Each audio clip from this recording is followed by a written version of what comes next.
An American energy consultant told the BC Utilities Commission that the Site C hydroelectric dam currently under construction in the northeast region of the province doesn't make sense from an economic or energy production perspective. Robert McCulloch of the Oregon-based firm McCulloch Research, taking part in a public input session about the $8.8 billion project in Vancouver on Saturday, said that building dams for energy is an outdated practice.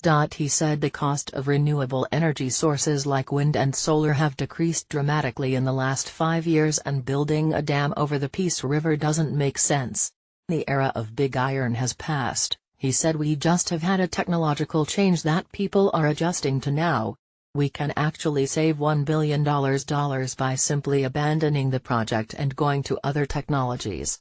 McCulloch said his firm would also be providing the Utilities Commission more detailed analysis of the project. The province's new NDP government directed the Utilities Commission to review the economic viability of the mega-project that was initiated by the former Liberal Premier Christy Clark.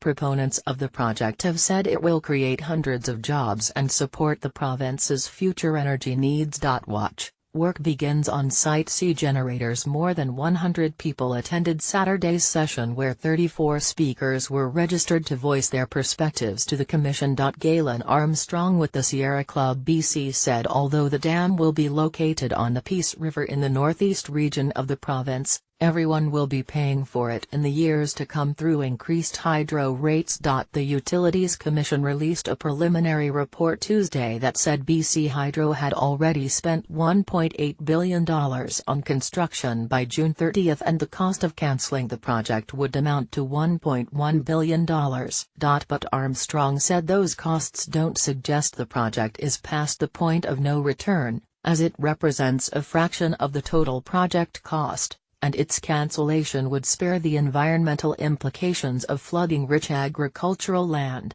It's absolutely not past the point of no return in terms of First Nations who use the land, in terms of the farmers and the potential to grow food there, he said.